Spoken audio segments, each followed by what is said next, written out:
I was in my early 20s back then, in the back seat of a Honda Accord, staring up at the street lights of LA. My buddies were in the front, waxing poetic about mundane things. I was myself now, entirely oblivious to their shallow musings. I was so drunk. I was sober. And as I stared up at the lights flowing by, the bridges and flyovers as we passed under them, I became increasingly aware of the complexity, the symmetry, and beauty I was witnessing. Then it hit me like a thunderbolt. We didn't make any of this. This was all given to us. We walk around entitled brats that we are, like we own everything, that this is ours. Yet it is neither ours nor did we create it. Everything was given to us. The road system, the highways, the electric grids that power the street lights, this car that was whizzing us through this manufactured city, even the language I'm now using to think and communicate, everything was given to us. These were gifts from past generations. I had already pondered the relationship among and between generations. And in that moment, I was simply awestruck and humbled by how much we owed, both good and bad, to the people that came before us.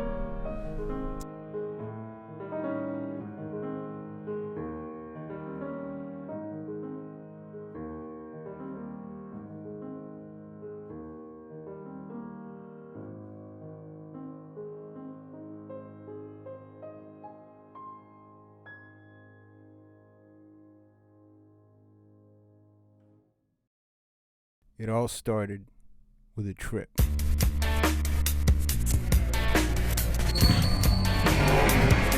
kid tripped me. I stole the ball off him, and he tripped me. I got up off the floor and wondered if he'd done it on purpose. From the looks of those around me, I suspected that he did, but I let it go and kept playing. Then, he did it again. This time, I couldn't let it go. In between games, I confronted him. He couldn't have been more than 20 or 21. I was in my 40s, and I did not want an altercation. Neither did he. So we had a brief conversation and squashed it. There was no more tripping after that, but the incident bothered me. Why had this kid done this? Twice. I stole the ball, fair and square. I was an older guy, and he seemed to have no respect. In hindsight, I felt that it was a reflex reaction, one born of a culture that emphasizes image and power. He didn't want to be shown up by an older guy, of all people, and so he took my legs out. Twice. Naturally, I started thinking this was a generational thing. I wouldn't have dreamed of doing such a thing when I was his age, especially to a 40-year-old. I was young and naive too at that age, but I wouldn't have done this. This stayed with me for about a week. I couldn't shake it. Then, after talking to some people about it, I got the inspiration for this documentary. As a good anthropologist, I thought, go to the source. Find out what makes the people you play ball with tick. Find out if there are real differences between these generations.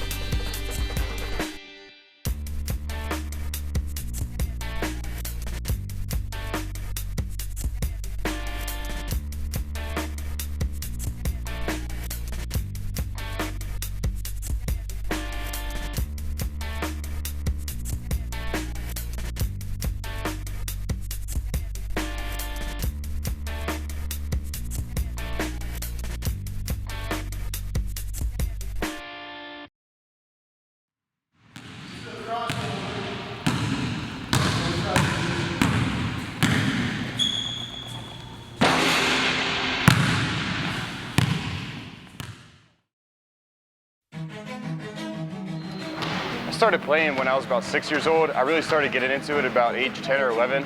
I got into playing basketball, well, competitively, middle school.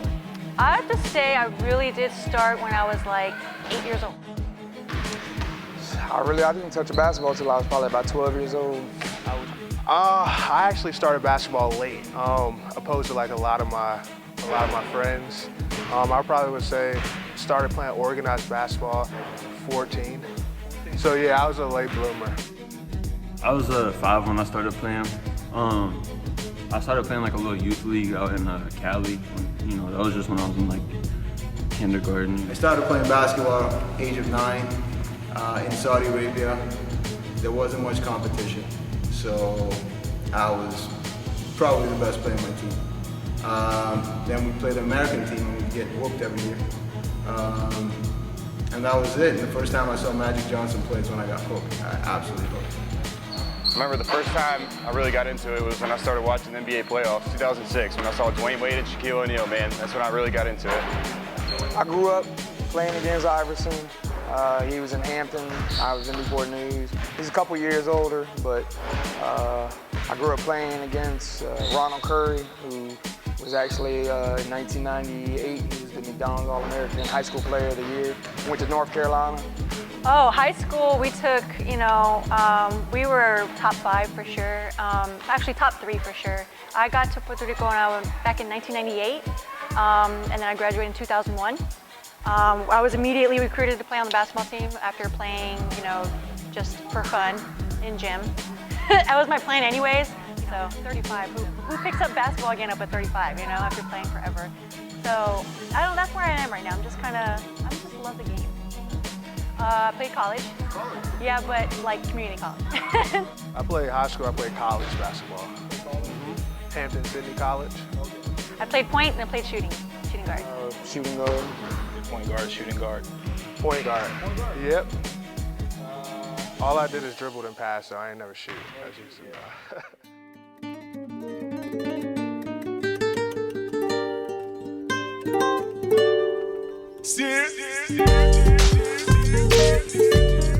Coming from a point guard perspective, because it's a team sport. And one of the things that you don't pick up when you're playing outside or playing street ball or whatever, you work on your own game. It's individual. But when you're playing organized basketball, I feel like everybody has to play the ball. So from my perspective, I make sure that if I'm teaching the game, that I put into their heads it's a team sport and everybody's there to help out. And what's the point of the game is to get that ball in the bucket. Defense, number 1, and run and gun. Get as many possessions as you can. So percentages, that's all that's what it's about. My philosophy, just play hard, get after it, play with heart, trust your instincts. I would have a lot of plays designed, but depending on the talent that I would have, if I had a bunch of talented guys, I would just say, do your thing. Just go out there and play hard, have fun. The essence of my philosophy, of course, is team ball, but moving without the ball. It's a lot of times, even in the NBA or even here, you might be dribbling, but nobody's moving, nobody's cutting, everybody's standing at the three-point line waiting for their shot.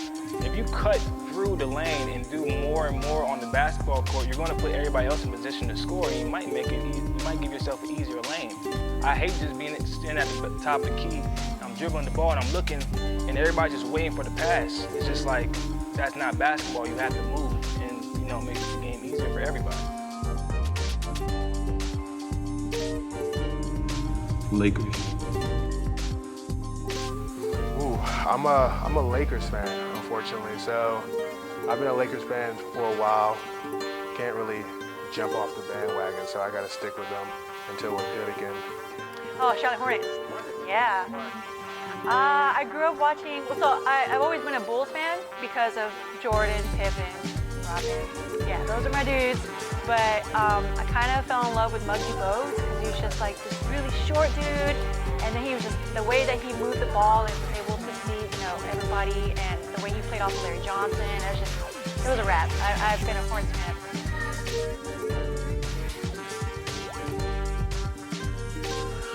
When it first first came out, I did. Cynthia Cooper was my girl. Yeah, she was. That's who I watched. They were kind of like the pioneers leading that league. It's actually picking up now more, but yeah, I don't really watch that. Washington Wizards. For NBA and for college, it's Duke Blue Devils. Yes, sir. Favorite NBA team? Oh, favorite just team in I'm Carolina basketball all the way. I watch more college basketball than I do NBA, just because of the way the NBA game has gone. Like, it used to be if you wanted to be the best, you had to beat the best. Now it's kind of like, if you want to be the best, team up with the best to beat to beat the rest. Michael Jordan. All time, Michael Jordan. Oh, Michael Jordan. Named my son after him, yeah. He's the GOAT. As far as, he's the best player I've ever seen play. The GOAT? Easily Michael Jordan, there's no question about it. You know, I gotta give it to Michael Jordan. Jordan, of course. Yeah, Kobe right after him.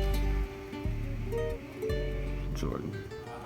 People always ask who's the greatest player or the best player, and to me they're different categories. The greatest player, probably between Jordan and Kareem. If you ask me the best, I'd say probably Kobe Bryant, just in terms of skills.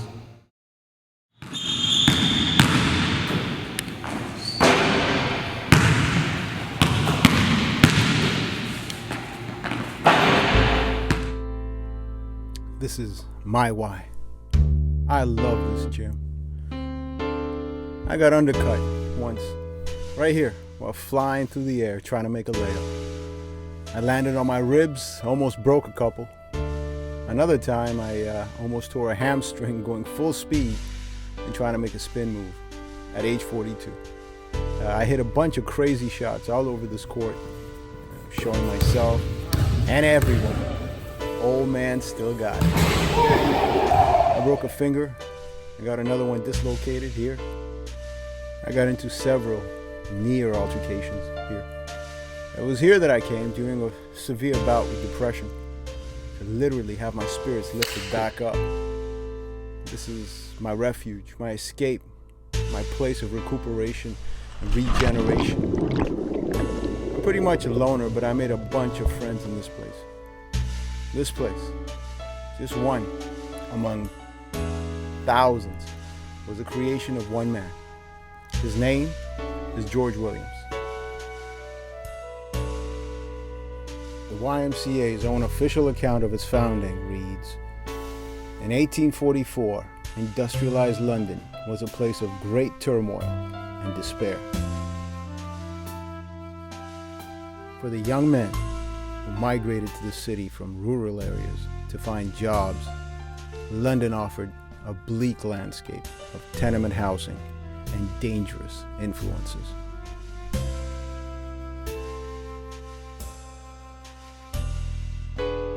"22-year-old George Williams, a farmer turned department store worker, was troubled by what he saw. He joined 11 friends to organize the first Young Men's Christian Association, YMCA, a refuge of Bible study and prayer for young men seeking escape from the hazards of life on the streets.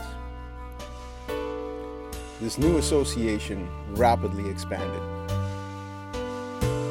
It encouraged physical activity and soon became a place where sports were not only hosted, but invented. The YMCA, according to its own official statement, aims to put Christian principles into practice by developing a healthy body, mind, and spirit. The Y is now a worldwide fixture. Many countries possess at least one Y.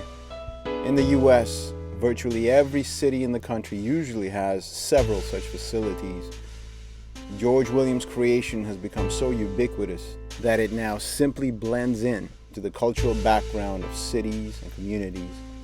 It is part of the so-called social fabric of modern life in the US, Britain, and many other places around the world. It is so prevalent that it's easy to overlook both how unlikely the formation of such a place was at that time as well as the incalculable benefits it affords society, even to the present day. Men and women, rich, poor, young and old, congregate at YMCA centers the world over. For some, it is a refuge of rest and community. For others, a place to find new challenges and competition.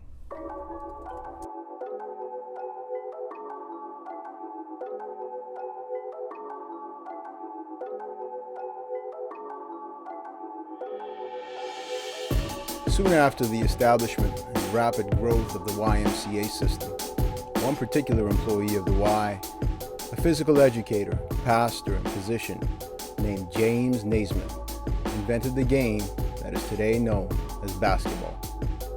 Centering his concept around a peach basket, he hammered out the rules of the game, which are largely intact to this very day.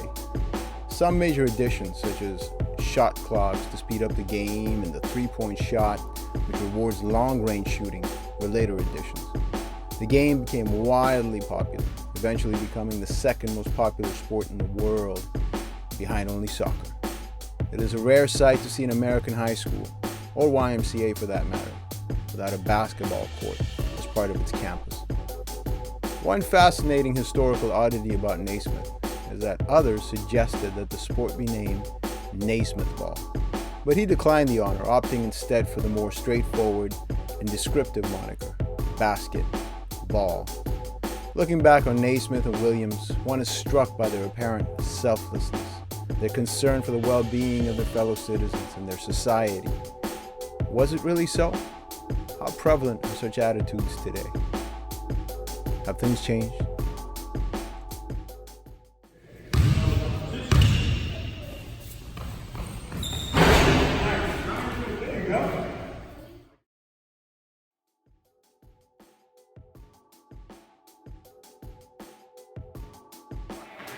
Everybody's really cool with each other. We're all friends, and it's always fun. It's always fun.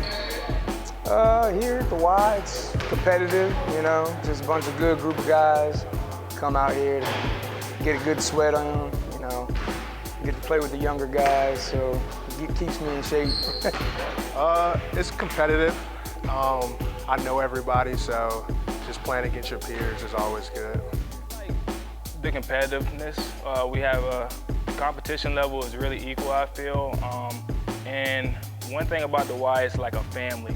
Well, I love the Y. I love the Y a lot. I mean, I worked out here for at least a year, and then I applied for a job.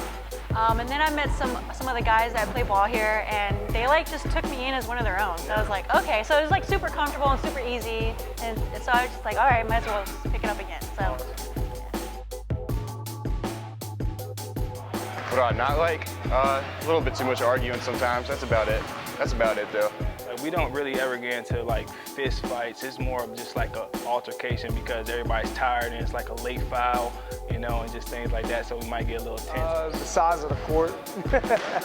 The court is kind of small. I think the court is really small. I'm used to bigger courts for sure. But I think that's pretty much it. They need better rims backwards, but. I love the game. I love the adrenaline. I love the competition. I love digging in, stopping people. And when you get hot, you get in the zone, there's nothing like it. Everything you throw up goes in. That's a great feeling. But it's getting harder and harder. I'm getting slower by the week. And it's getting painful sometimes. I gotta play maybe once a week, once every 2 weeks now. And that's just the way it is.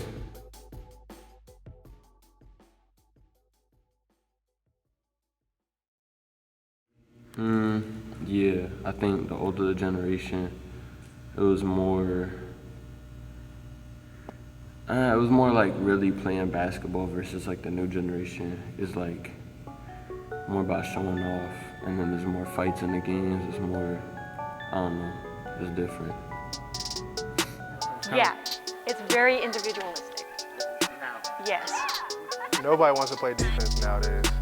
It's all who can score the most, who can cross somebody up, who can shoot the farthest. The game's just evolving, it's changed, so everybody wants to shoot from 30 feet out and be the man, so. Point guards used to just be the ones that came up the court with the ball and passed it out, dished it out. Now it's the point guards are the ones that shoot all the time. Bigger, stronger, faster than we've ever seen. So, I mean, of course, that's where everybody's gonna say, oh, well, somebody's not gonna be as good as this person because they weren't as fast or they weren't as big or they weren't as strong. But when it really comes down to it, it's about skill. And that's when you have to look at, you know, these kids that, you know, grew up and didn't get to see Larry Bird or Magic Johnson or Isaiah Thomas play. You know, they have to go back and look at these YouTube videos that are, you know, not in high definition, and they're like, oh man, look at this. You know, the basketball doesn't look the same because it's not in high definition. So it doesn't look like it looks now. But if you were watching it live, then they would understand that the game has been the same, but it's also evolved to a higher level of the same game. Well, yeah, everything's changing. You know, everybody just wants to shoot the long ball now. That's what it's all about now. Everybody, you know, I always watch old film in the 80s and 90s, and they were just straight grit and grind in the paint. You know, you could get away with a lot more fouls. It's not so much like that anymore. Everyone just wants to shoot the deep ball. So that's definitely the biggest notice. I've noticed that. It's definitely the biggest change. This generation doesn't seem to know that there was basketball before 2010, and it's changed. It's a different game. Right now, the game is non-physical. Back in the day, everything that Jordan and Kobe and Magic and Bird accomplished was extreme physical duress. They were beaten up, they were brutalized. And these players nowadays, KD, LeBron, players like that, they have it a lot easier. It's a shooting game now. So it's a big difference. And I think this generation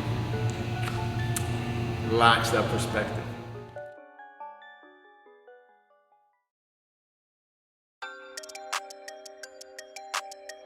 Social media has a big deal to do with it, you know. You want to make that big highlight play and go viral, you know, you want everybody to see it. That's for sure.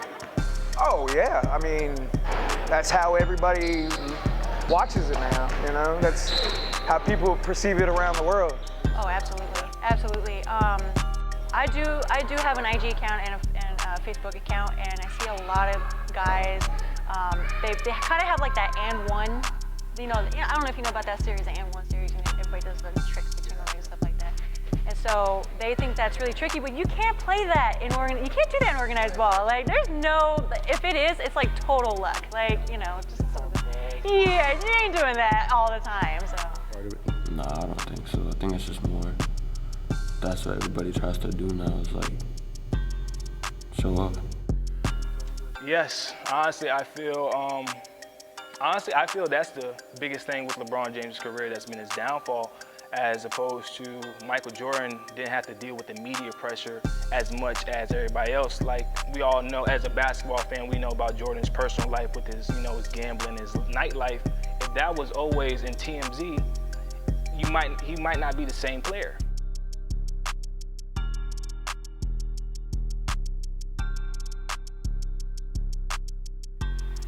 I think it's a good thing. It really connects the world. Not just, I mean, just for sports in general, it really does connect the world. I think that you can get noticed faster if you're just kind of like on the down low, or. But social media, I think, is great. It has more positive than it does negative, in my opinion. I mean, it's impacted it good, and it has its bad points too, you know. Impacted society, same thing with basketball, you know, everybody just wants to be seen, you know, everybody wants, no matter how ridiculous it is, you know, everybody just wants to be seen. It hasn't impacted my life so much. I try to stay away from it as much as I can, but on the younger generation, I think they need to be really careful with it, because, you know, you can get exposed in a bad way sometimes. You know, you don't want that. You got to be really careful what you put out there. I mean, yeah, people will like base their lives on it. So if people are like hating in comments and stuff, there's people that like, they were huge on Instagram, and then people would say hurtful things, and then they would like commit suicide and stuff. So I guess that's the cons. But the pros, I mean, you get to talk with a whole bunch of people that you couldn't keep in touch with before. You could be halfway around the world from somebody and you talk to them instantly, or video call them instantly. So it's a give or take. I mean, you can get your message out there for everybody to see, opposed to nobody knowing what's going on. Social media gives you that platform to present yourself, but there's a lot of stuff being shown on social media. I mean, I don't have to say what, but you can display a lot with that. I feel that with social media, it can be a platform to, enhance the way the world is going. I mean, I think we're in kind of a dull place right now, but we can do a lot better as a society and as a people, so. Poison. It's poison. Yes, you can do a lot of good with social media, and it should be that way, but of course, as with anything else, the negative overwhelms the positive. So it's how you use it. As an individual, you just have to learn how to use social media and not let it use you.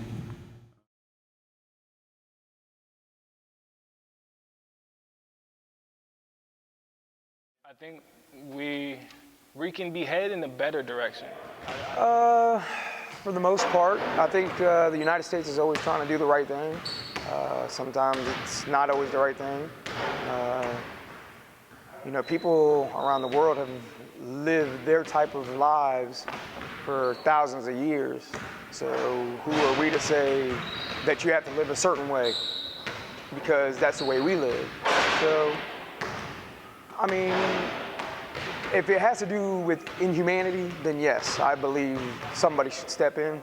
But if the people want to live that way, then I say, that's where I say, sometimes you have to let them live their lives.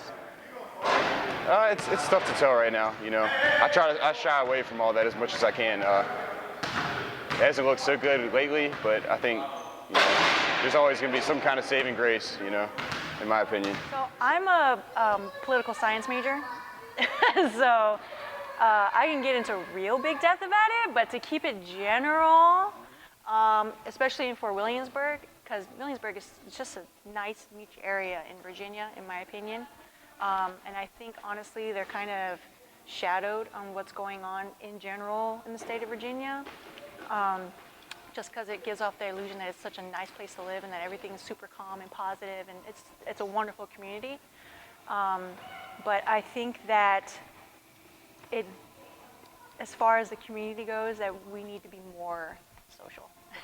We need to have more social media put into it, which is why I think the YMCA is great, because they have their own apps and they have their own way to engage the community through social media. So, going back to the face-to-face. So the Y is a good place for that face-to-face, but I think a lot of people, when you go out past the Y, you don't get that time. So I think that's why the Y is a really good place, because everybody can engage face-to-face, whereas if the chances of being face-to-face out there is not that high. Williamsburg is a great place, it's a great community. A lot of people keep to themselves, and they only let certain people in that they actually know. So new people that come into the area, it's harder for them. So like a place like the Y just makes that easier, makes that a smoother transition. You can ask virtually everybody thinks that the country is going the wrong direction, society at large. They don't ask the big questions. They just, unfortunately, the almighty dollar dominates everything. If it feels good, do it. If it makes you money, it's okay. If enough lawmakers say something is right, then it's okay. You can't live like that. As me personally, I've been through a lot of things in my life. I actually lost my father in 2015. I lost my sister in February.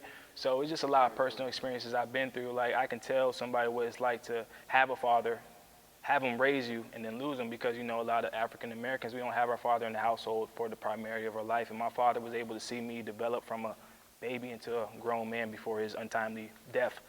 And my sister, I know what it's like to have a sibling, have them see you grow up and then lose them too. So it's a lot of different things I can speak on, and I feel like I can really help kids. I broke my leg before. I've just been through a lot, so every aspect of life I think I've been through at some point. But I still have my faith in God, and just knowing that's the most important thing, I know I'll be okay. Were you raised by a single mom? Single mother household the whole time, yep, 100%. How do you think that affects, especially young African American men, as opposed to having both parents? I mean, you kind of got to be the man of the household, especially in my position. You got to be there for your siblings, got to be there for your mom, got to protect, got to do the things a man would do in that place. So that's always been my role. Well, big situation happened when I was about 4 years old, and we were in my neighborhood, and he just went to the store. He cracked, okay, this is back when he drunk a little bit. He cracked his beer open, but he didn't take a sip yet. But because I didn't have my seatbelt on when we went over a speed bump, the cop stopped us. My head hit the top of the roof, but I didn't like bump it or anything like that. But the cop let my dad take us home, and then he took my dad to the station. I was in my house crying for like 2 hours until my dad came back. He came back and I said, Dad, I never want you to leave me again. 2 weeks later, he went to my church and decided that he wanted to be a deacon. So honestly, because my father wanted to make sure that he was always there, he changed, like he was always a Christian, but he decided to be a deacon because of me. So that's the role he played. We played a role in each other's faith. And we had Bible study every Thursday for about a 5-year period. So I always was at home reading about the Bible and learning about my faith. So aim to do the same for my kid, because I honestly know without God, none of this is possible. You know, it's a couple times, even being young, I had like near-death experiences, but I'm still here. And you know, that's what it's all about. It's all about knowing that God has still got my back. Everlasting life. John 3:16 is enrooted in me. And it's more symbolic now because my dad passed. So it's just like, whatever knowledge he gave me, that's just what I have to build on and build on and build on. Understand that everybody's not going to get it, but you can try to help them understand. So.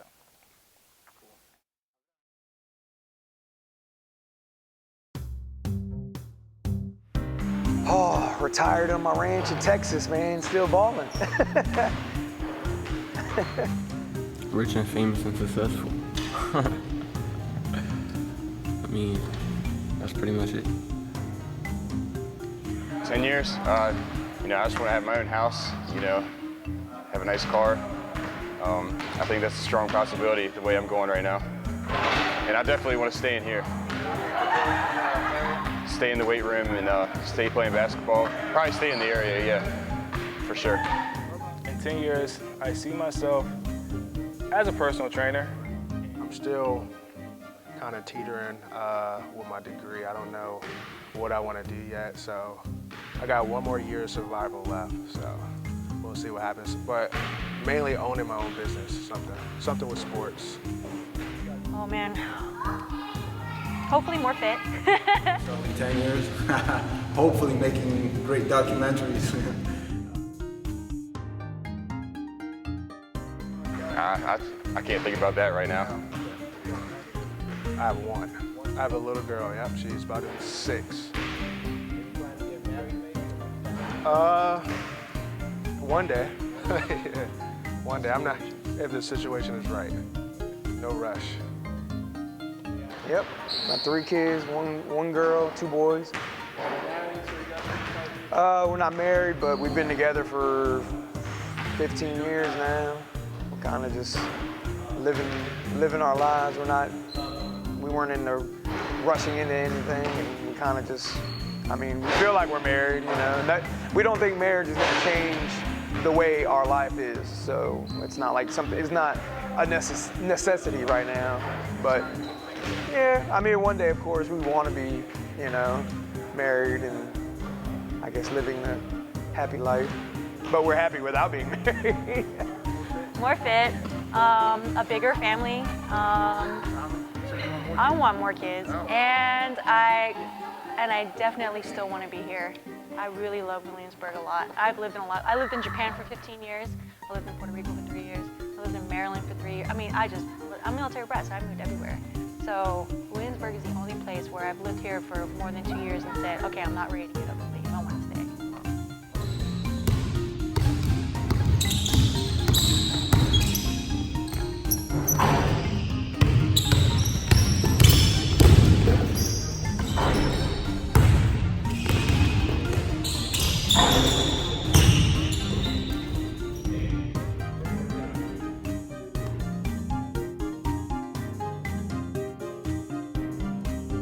I'd played basketball with these guys for years, but I didn't really know them. Our interactions were for the most part limited to small talk or basketball chit-chat. For this reason, among others, it was quite fascinating getting to know each individual, probing their unique life experiences and perspectives. And as I went over and over these interviews, I grew in a very subtle way to develop a real affinity for each and every one of them. As they used to say, I grew to love them and empathize with them as my fellow travelers on this strange journey we call life. As we started our conversation on the topic of basketball, I was struck by the romantic element in the process of becoming a basketball player. Simply put, we're hugely influenced by our heroes. We all want on some level to be like Mike or Kobe or Magic or Bird. That to whatever degree, it was a big part of the reason we started playing seriously in the first place. Sure, we love the technical aspects of the game, and some may see the game as a way to stay in shape. But as we strain and grunt and sweat on the floor, I see our first love, our love of our heroes, manifested palpably in the way we shoot and show off our handles and defend and battle for supremacy on the basketball court.